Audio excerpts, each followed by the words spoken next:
Well, good morning, everybody. And let me say a couple of notes of appreciation. First of all, to the Prime Minister of Pakistan and to Field Marshal Munir, who were both incredible hosts. And whatever shortcomings in the negotiation, it wasn't because of the Pakistanis, who did an amazing job and really tried to help us and the Iranians bridge the gap and get to a deal.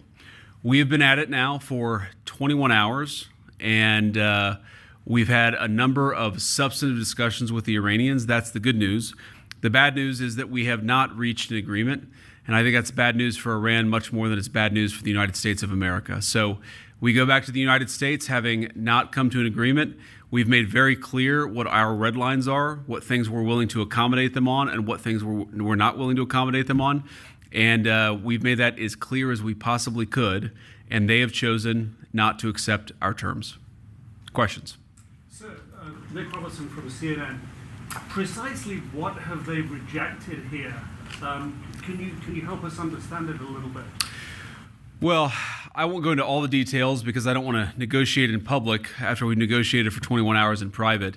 But the simple fact is that we need to see an affirmative commitment that they will not seek a nuclear weapon, and they will not seek the tools that would enable them to quickly achieve a nuclear weapon. That is the core goal of the President of the United States, and that's what we've tried to achieve through these negotiations.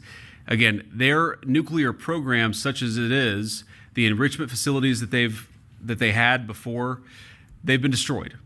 But the simple question is, do we see a fundamental commitment of will for the Iranians not to develop a nuclear weapon, not just now, not just 2 years from now, but for the long term? We haven't seen that yet. We hope that we will. Jen. Was there a framework on anything? And also, did the Iranian frozen assets come up, and did you reach any conclusions on those frozen assets? We talked about all those issues, Jen, and we talked about a number of issues beyond that. And so certainly those things came up. But again, we just could not get to a situation where the Iranians were willing to accept our terms. I think that we were quite flexible. We were quite accommodating. The president told us, you need to come here in good faith and make your best effort to get a deal. We did that. And unfortunately, we weren't able to make any headway. Preston. Mr. Vice President, how often did you communicate with President Trump throughout the negotiations? There were reports that there were multiple rounds, where there were breaks in between negotiations. How often did you communicate with the president throughout those rounds, and what was he saying as you were going through these negotiations that you said fell short? Yeah, obviously we were talking to the president consistently. I don't know how many times we talked to him, a half dozen times, a dozen times over the past 21 hours.